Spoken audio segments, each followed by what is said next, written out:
Hello snowboarders of the internet. I am your host Kevin Hub, here to give you a review of the Arbor Hemlock binding. So I rode the Hemlocks in Utah, early season POW, so a little firm underneath but some pretty good snow on top.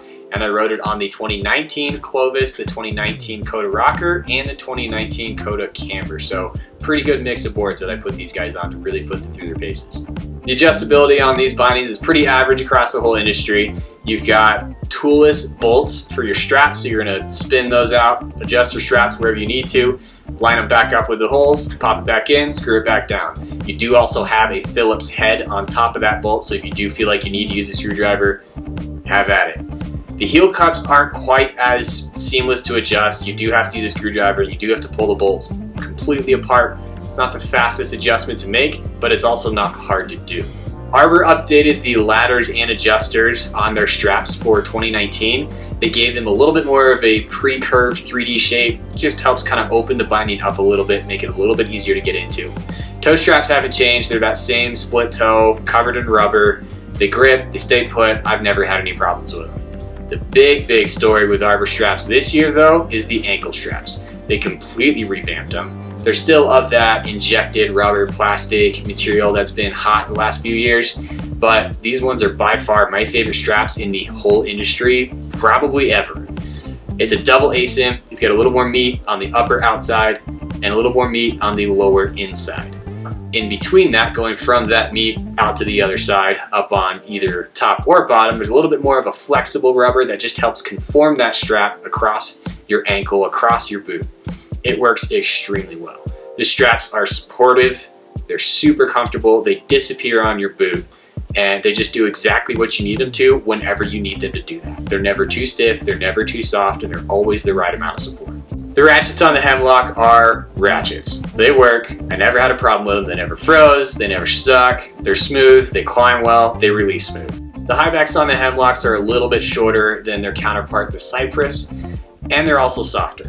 And I actually felt like these were even softer than the previous year from 2018. So it's a softer high back for sure. So if you're looking for something that's really gonna give you a ton of support and power and drive, go to the Cypress, because the Hemlocks are definitely more on that more freestyle, softer, more playful side. Never not enough binding. I rode them on a Clovis and I rode them on a Coda Camber. So I rode them on, at least a mid-stiff, maybe a slightly bigger than mid-stiff board, and they were plenty of binding. So they were never felt underpowered, but definitely know that it's more of your freestyle flex in that high back. Putting everything together on these bindings, they're gonna land just below middle of the road for flex. You do have that aluminum heel cut back there to give you a little bit more support and a little bit more power through the binding. And you do have the X frame base. So that's gonna help move some of that energy that you're putting down into that binding towards the edges on the very end of that X.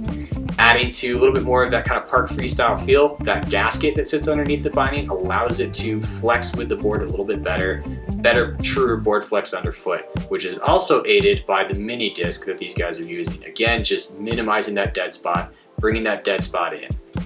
Overall, a little bit softer binding, definitely a little more towards your freestyle end.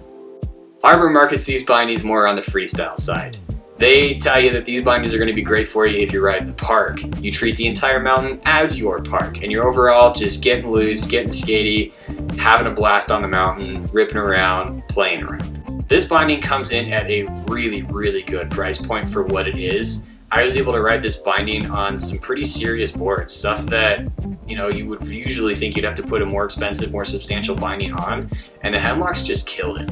Overall, this is probably one of my favorites, if not my favorite, budget binding out there. It is super good, and those ankle straps at this price point, amazing.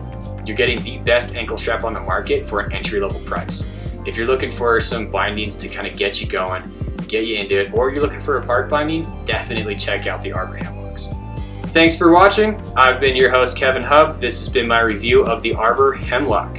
What do you think? Was this a binding you rode last year? Are you stoked about the new straps? I'm stoked about the new straps. If you're new here, make sure you click the subscribe button. While you're clicking that, get the bell.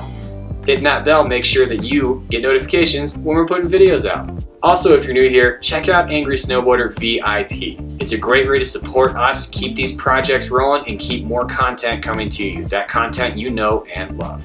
Thanks for watching. Come back for the next review. Definitely geared more towards your park riders, your guys that see the whole Doc Martin?